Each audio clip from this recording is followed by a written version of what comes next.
Hello, this is Bridget with Divine Essentials. Okay guys, so we're moving on in the Munay key. I know a lot of you guys are catching up. Some of you guys have been with me from the beginning, and we're going to be doing the last of the foundation rites tonight. So it's called the Seers Rite, and this helps you to see.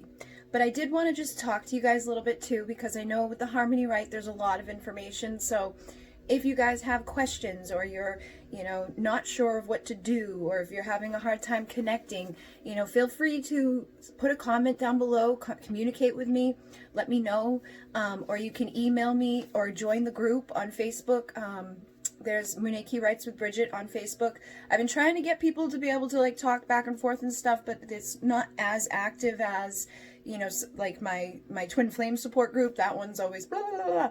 But I am there. So I go in, I check in, and I share the weekly meditation there. I, share little posts from my experiences along the way. Like today is actually 5 years exactly where I received the foundation rites. So you guys are getting the last of the foundation rites the same day that I got the last of the foundation rites 5 years ago. And so that tells me that we're in alignment, and there's some reason that I'm doing it exactly tonight at this time. And also that my memories on Facebook are going to start popping up, with the time that I had the serpent in the yard, the time that I had seen the jaguar energy, the times of the hummingbirds, the hummingbirds landing on my fingers and things like that. So I'll be sharing those things into the group, and I plan on making some meditations, just short ones, because with the Harmony Rite, you have to do meditation for each of the chakras. I have one that goes through all 7 of the chakras, and there's another person out there who's made a Munay key meditation to connect with the archetypes. So theirs does the same thing. It goes through the first 4, doesn't even go with the upper ones. So I was thinking of doing 7 separate meditations, one for the serpent, one for the jaguar. So let me know what you guys think if you're into that, because I know sometimes just sending you off into your own to meditate is nah, I'll do it next week, or I'll start whenever, because you don't have a time limit. You can meditate whenever you want. They just suggest that you take at least a week or 2 with each one to build the relationship. So make sure you guys are doing your stuff, and include fire into it, whether you're imagining it or whether you're using fire, a flame of a candle, or if you're just doing a fire outside, or just imagining it. It doesn't matter, as long as you are taking the energy of the fire and bringing it right to the energy of that chakra. So you want to gather all of that power, the heat, the strength of the flame, and bring it right down to your root, and then do that for the sacral, do that for the solar plexus, do that for the heart. You're feeding your seeds, you're feeding the archetypes with the fire and the flame that we used to open that seed up to begin with, so you can meet them. And I wanted to touch on this. Somebody commented in the group, and they were like, am I the only one that's listening to the meditation part, or the actual rite that you rent or purchase on Vimeo, a bunch of times? And I did want to let you guys know that you can go through it as many times as you want. For me, every time I give the rite, it's very powerful, especially lately, because I'm giving it to so many people. I'm like when I left here last week, the sun had come out. It was oh my God, I was starting to go into another dimension. But you can listen to the rite as many times as you feel comfortable. I know for some people who are sensitive to energy, you may want to not do it to yourself too many times. But people who are good with energy, you've done a lot of energy work, you feel good with the rite, go ahead and you can listen to it a few times. Every time you listen to that, it's going to strengthen it. And that's why when you rent it, I give you 30 days so that you can have it for a few weeks. I want you to get used to it and hear it, and let it go through. If we were in person and I was running a class, sometimes I'll do it in the class where I have people practice on each other giving and receiving the rite, or I do these reunions where people give and receive the rite to each other. So whatever you guys want to do with it, if you want to keep receiving it, go ahead. It's not going to hurt you, it's not going to harm you. I know if you're with the Healer's Rite, that brings stuff up from the past. I had somebody reach out recently who, you know, had gone through a lot with their past, so it brought up a lot. But when we get to the harmony rite, I feel like the harmony rite starts to bring harmony to the things of our past. And like the bands of power give you a place to put that stuff that's coming up. So as we go through the process, things get easier, okay? And I think after the foundation rites, it kind of like the lineage rites like smooth out. It's like, you know, they're pretty gentle.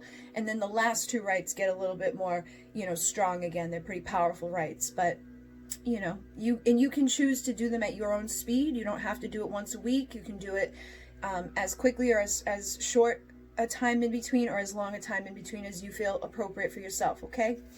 So, again, any questions or any concerns, you can drop them down in the comment section. You can email me or you can join the group. And please feel free to start conversations in there and talk to people because there are a lot of people in the group. So, with the Seers Rite, what this does is it installs like these filaments of light from our visual cortex, which is this little spot back here where this little indent is at the base of your neck and where your spine meets. It installs filaments of light from here to your heart and to your third eye. Okay, so basically it's rewiring your perceptual energies. Okay, so you're going to start seeing from a different level. So right now you have your image-based eyesight. Some of you could have, you know, the ability to be clairvoyant and all of that. If you are clairvoyant, this is going to enhance that ability. You'll probably start seeing more and be like, whoa. So for my predominant gift is clear knowing. I just know stuff. I don't know how I know it. Like every time I think I don't know something and I start talking about it, it's like blah, blah, blah, stuff just comes out. And I always feel like I'm making it up. But I end up getting confirmation from people and it's like, oh no, that's right. I'm like, okay. So when I did this, I didn't expect to see anything big. But that night that I got it, I was laying in bed and I saw whales, like these huge whales coming out of the water. And it was like high definition. I could see the little droplets of water on them. I could see the eye of the whale. I could see like the little bumps on its skin. It was a big, huge humpback whale. And, going in and out of the water and stuff, and it was just really, really cool. It was like a movie playing inside of my head, and that was like the first time that I had ever really had an experience like that. And since doing these rites, you know, I've noticed not only do I see like auras more, like I see my own aura a lot, like especially when I do the rites, like I can see the glowing around me. I can see like the orbs and stuff like that, but I see things differently too. Like my perspective has shifted. You know, our perspective about ourselves can change. Our perspective about our friends. When you see somebody who's like, you know, bitching about their boyfriend, you may see the boyfriend's side of things. You know what I mean? You'd be like, oh, well. And it also helps you to like see both sides of a story. So when you do talk to somebody about their conflict, or you talk to somebody about like their perspective, sometimes you can give them a new perspective in a way that's gentle so that they're not like, meh, you know, they don't freak out on you. I think that's why I do so well with the readings, because I try my best. I mean, actually, I just recently had someone not have a good experience from a reading, but that was the first time in 3 years of me doing the readings at the consistency that I do that somebody's like, you know, been like, rah. I'm sure there's been people out there who didn't resonate or didn't like it, but they didn't come at me or tell me about it. And she didn't do that either. She just said, delete this reading. I never want to see it. So I'm assuming whatever I said in there triggered something. But for the most part, when I talk to people and I expect them to be upset, they're not. And I'm like, okay. So I don't hold back. I always tell the truth. And I always say what I feel is coming through. But I've noticed that it's shifted in my way of being able to like do that. You know, before in the past, I'm as a Taurus, you know, with Capricorn moon and Capricorn rising, I have a tendency to just be very cut and dry and just say shit.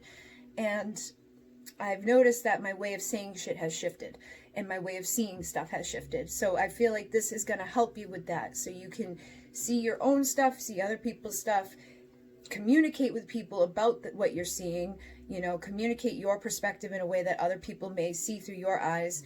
And basically, it just shifts all of those things. Hold on 1 second. Sorry, I needed a drink. Okay. So basically, it's going to help you with seeing on all levels, okay? So I'll read to you what it says in the book. It's not a whole lot. Basically, it's going to say what I just said.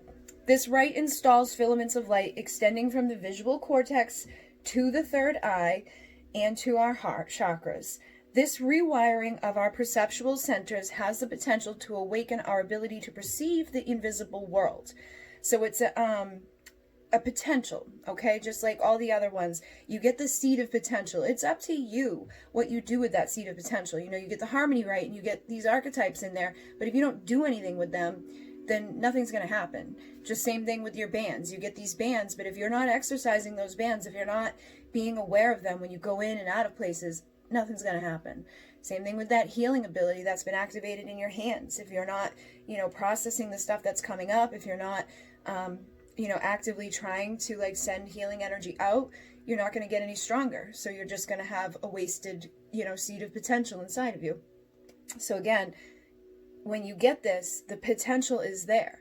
If you meditate and you start, you know, exercising that potential to see, and you communicate with people and you're like, wait a minute, let me see if I can understand this. Let me see if I can see from their boyfriend's perspective or their girlfriend's perspective. That's when you start exercising it. And that's when that potential turns into a lived reality. So it awakens that ability to perceive the invisible world.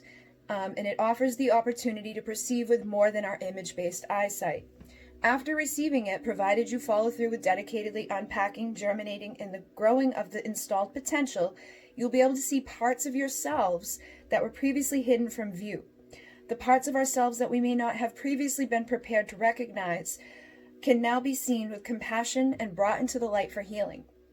So basically, the shadow, you know, stuff about ourselves that we do, the things that we say, why we say things the way we say it, why we do things the way we do, why we care about things the way we care about them. It gives us that ability to look at ourselves with a new set of eyes and a new perspective and kind of come out of like the darkness of, or just like the, you know, it's almost like we're just like, we put up this like veil. It's like we don't want to see the truth sometimes, because sometimes the truth isn't always pretty. You know, we all have light and dark. We all have good and bad qualities. But this helps us to recognize the things inside of us that may need to change, or even recognize the good things about ourselves that we weren't allowing ourselves to see as well. It depends on how you are. If you're somebody that's very, you know, down on yourself all the time, this may help you to shift that. And I know like 5 years ago, my life was completely different. And I look at the videos and the things that I shared back then, my voice, my appearance, my energy, my ability to just like stand on my own. Like I had nothing like compared to what I do now. And even physically, like financially, emotionally, like all of those things, all of those areas, I'm still healing, but I was able to finally see it. You know, I was finally able to see that I was in a very unhealthy place on all those levels. So you might start to see things that aren't easy to accept. You know, you might be in a relationship that you shouldn't be in. You might be living in a place that isn't going to help you to grow. You might be doing a job that doesn't really serve you. So just know that going into this, that you might see some stuff about yourself after you get this right and you start doing the work of like meditating and connecting with it and exercising. You know, I have a video called How to See Auras, and that's a great way to exercise. And then there's an exercise that I'll do with you guys too.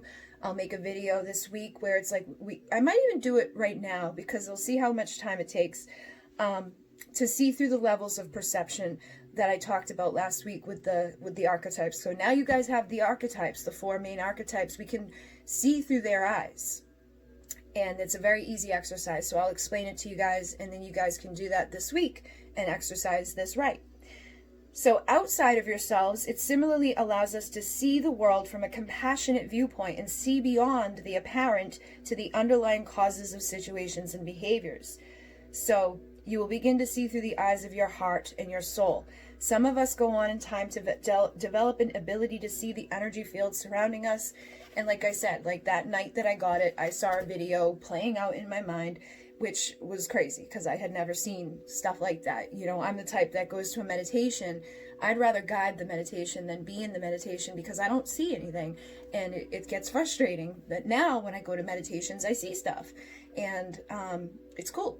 So I like to do that. And the same thing with the exercise. So basically, what you would need to do is either have a partner, a person that can sit across from you, and I would say give it a couple of feet, you know, like 3 feet at least, or you can stand in front of a mirror. You're going to want to have the lights very dim, very low, with a candle, okay? So you would light the candle and then put the candle somewhere nearby so that you can either see yourself in the mirror, you know, just enough to see your face, but not like very bright. You don't want it to be as bright as this room is.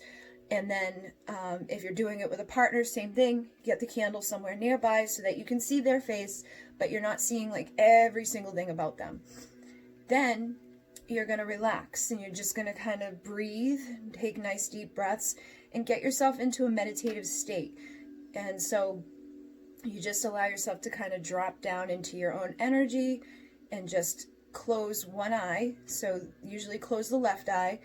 And so you're looking at their eye, because they're going to have this eye closed, you're going to have this eye closed. You're going to look eye to eye with them or at yourself in the mirror. That's why it's better with a partner, because you have that cross when you're doing it with somebody else. But if you're doing it by yourself in the mirror, it's okay. You can have one eye closed and you're just going to look and you're going to keep breathing. And I just saw something go by when I did that. You're going to keep breathing and being relaxed, and you're going to intend, because intention is the biggest part of all this work, to breathe through the levels of perception. The first one is the serpent. The serpent is the base level. So as you're breathing, you're going to connect with the energy of the serpent, which is that root chakra, that basic need of survival. And at this stage, you might start to see things kind of, you know, go over, and, you know, energy like flickering over that person's face or over your own face. And it starts to shift, okay? And as it's doing this, you might start to see new faces appear. Faces of people that are not the person sitting in front of you, whether it's you or someone else. You could see animal faces. You could see faces of things that you've never seen before, you know, space beings and, you know, under the earth beings. I saw tons of stuff that was like, whoa. And I did it with a girl. Her head became like this, you know, like the Easter Island statues. It was like as big as one of those things. And then I did it with a guy, and I saw Jesus come over him. But basically, they're going to keep shifting. It's almost like this spinning wheel of faces goes and goes and goes. And so you do this, right? And you start breathing up into the next level of perception, which is the jaguar. Now, the jaguar is more creative, so more of this stuff might start coming in, more of these creative faces, but you're going to start to see one that appears more than the rest, okay? Like, one of these faces is the one that's going to be like, hey, and go away, and then you see, like, something flicker by, and then that face comes back, and that face keeps coming back. So as you're doing this, you take notice of which face you're seeing the most of. And then you're going to breathe up into the next level, which is the level of the hummingbird. And when you go into this level, this is that level of, you know, power and strength and being able to make it through the impossible journey. But at this level of perception, you're going to ask to keep that face, okay? Whatever face it is, that's been showing up the most, you want to hold it, okay? And as you hold it, you get it, you want to, like, connect with it. And it may have a message for you. Okay, so you want to ask, like, what's the message? And you may just know what the message is. When I did it and it was Jesus, it was like, we are all one. It was, you know, very simple message. I can't remember. I think it was like I think it was that big thing that ended up staying with that girl. She had a galactic thing. She had the big thing. She had all types of stuff going all over the place. But I don't remember what the message was for her. But basically, you hold it and you get the message. And then the last final stage is when you go into the creator state, okay? That's when you're going into the eagle condor. And when you get here, that face or yourself disappears. Completely gone. And you see either through the mirror, you're gone completely, or you see through that person completely gone. Like they were never there. There was an oscillating fan behind the guy that I did it with, and he disappeared, and I could see the fan, you know, where it normally would have been disappearing behind him. He was gone and the fan was there, and I was like, oh my God. So it works, okay? That's the creator state. Just try to do it, And if you do it, great. If you have, you know, a hard time getting yourself through the levels, it just means you need to practice. But you should definitely see something happen, okay? You should at least see the energy shifting. Your own face should shift. I've done this before by myself before I even knew about the exercise. And I was looking in a glass window and my face shifted. Half of it became my mom and half of it became my dad. And I was like, oh my God. But that was during my awakening. So I know we can do this. I know you can do it, okay?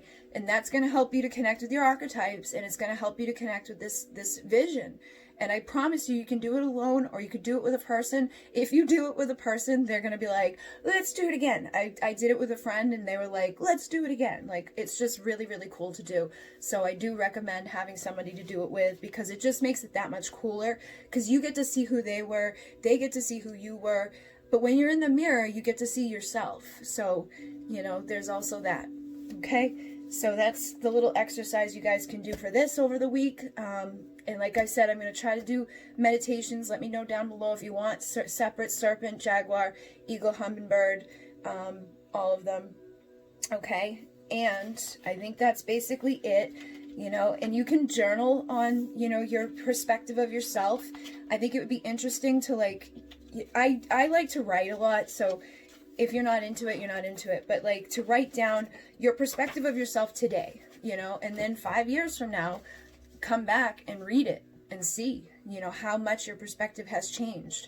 And try to break it into categories: the perspective of your relationships, the perspective of your career, perspective of where you're headed, perspective of, you know, who you're becoming, all of that stuff. And then even just by the end of this, it may change.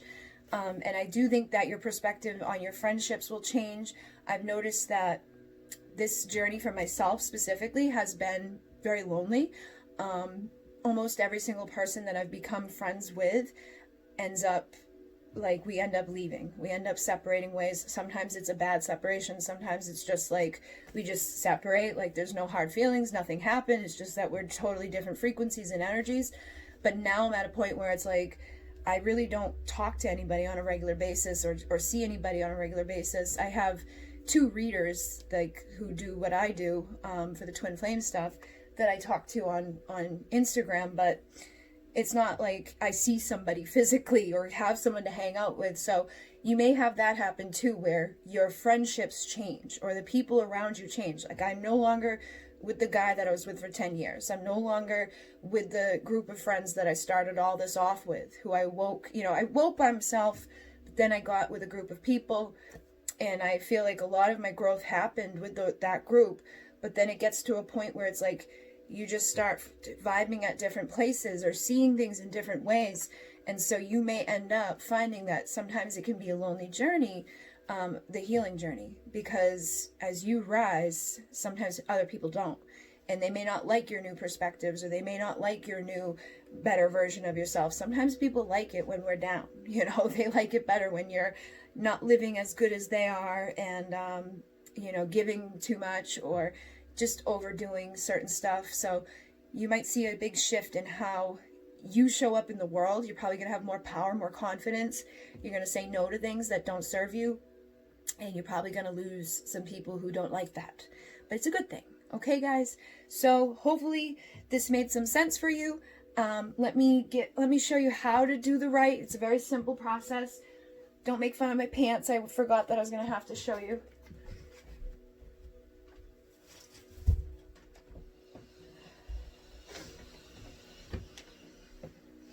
All right. My arm feels like it's asleep. So basically, it's done sitting. So you imagine the person sitting here, right? You always start behind the person. You open Viracocha. You engulf the initiate into the energy. And then I balance the masculine and feminine energies for a few seconds. And once I feel like I'm good there, I come to the side of them. Where is my pie stone? Now this one I do use my pie stone for. People love this one because it's almost like I tickle their head. Now let me show you in the book too, because in the book you'll see what I mean. We're going to trace these lines. So you see we start here and we trace straight down the center all the way to the visual cortex back here. and then I come straight back up to the front, and then I'm going to go to the right and go all the way to the visual cortex, and then back to the front, then to the left, down the center here, and back to the front, and then over the right ear, and back to the front, over the left ear, back to the front. Then I take my hand down to the heart, and I trace up the right side to the visual cortex, back down to the heart, and then to the left side, back down to the heart. And that's really it. It's very simple. And it takes, you know, not too long, but I like to go slow, and people like it because it kind of like tickles them. So I would stand on the side of them, you know, imagine their forehead is right here, and I just trace a straight line all the way back. But when I do it, I use my 2 fingers to hold on to their visual cortex, and I trace there. So usually I think I'm on the other side, actually, because that doesn't feel natural. You want to be comfortable. That's the most important thing, because you have to be doing all the work. So you put your 2 fingers on the visual cortex, start at their third eye, trace straight down all the way to the back here, and then trace all the way back to the front, and then go to the right side over their ear, and then to the right side to the front, then to the left over the ear, and then to the front again. Then you're going to trace like closer to the ear and back, and then closer to the ear and back. So it's like down the center, down the center, down the center. You know what I mean? It's hard to explain without showing you on the physical body, but then you come down to the heart and you trace up on both sides. So you basically, as long as you trace those lines that you saw in the book, you're doing good. Okay? I think that's how I do it. Let me just double check, because now I feel like I'm mixing it up. So the mentor places the hands on the shoulders. Mentor places the pie stone on the protege's third eye, using a trace the line over the crown down to the center of the back of the head. Keeping one hand firmly on the point of the visual cortex. Now tracing an arc diagonally across the brow, around the side of the head to connect with the visual cortex, and then repeating that on the opposite side, and then repeating this process again, tracing just above the ear. So I was right. So the way that I showed you the first time and the way that I said it is how you do it. So you trace down the center, then do the arc, and then go right over the ear, okay? And as long as you go right back to that little spot where your fingers should be, because that's where you're going to hold on, as long as you go right there and back, you're good. And then from the heart, you trace all the way up, because you're connecting all of this together. And for those of you who did the star rites or are planning to do the star rites, in the Lyran Triple Infinity Abundance Rite, I do this, okay? And I do this, and they do it on the internal level. Like, they connect you with the infinity symbol from your visual cortex to your heart, from your visual cortex to your third eye, on like an energetic level. And that helps you to infinitely see from a place of love, infinitely, you know, have a different perspective and see things. And it helps you to like manifest from a place of love and all of that. But that's a whole other thing. So basically, I think that's it, guys. I think we did pretty good here. Like I said, if you have any questions, just let me know. Oh, I didn't finish it. So at the end, once you finish with the heart, right, you just come to the back of them, and then you close with a kocha, okay? So what I'm gonna go do is do that process with you as if you're sitting here in the chair, and I'm gonna take you on a little visual journey and allow you to kind of get relaxed and then receive it. So you might see stuff right now, okay? That's, you know, the goal here is to start to see. Maybe you'll see something about yourself you've never seen before, or maybe you'll see a movie play out, or maybe like if you kind of keep your eyes, I've noticed like it's all in the eyes when you want to see an aura, or when you want to see energy. You've got to relax your eyes. You can't stare at something. Like, you can stare at your hand, but without staring at like one center spot. You just allow your gaze to relax, and as you do that, you'll start to see the energy kind of grow and glow around it. And then as you get stronger with it, like, you might see white around me at first when you see my aura, but when you get a stronger view, you'll start to see colors and shifting and energies and all of that. So you guys can practice. Like I said, there's another video on the channel about looking at your aura, where I go more into depth, and I put having something on like black to show up helps, having the lights dimmed helps.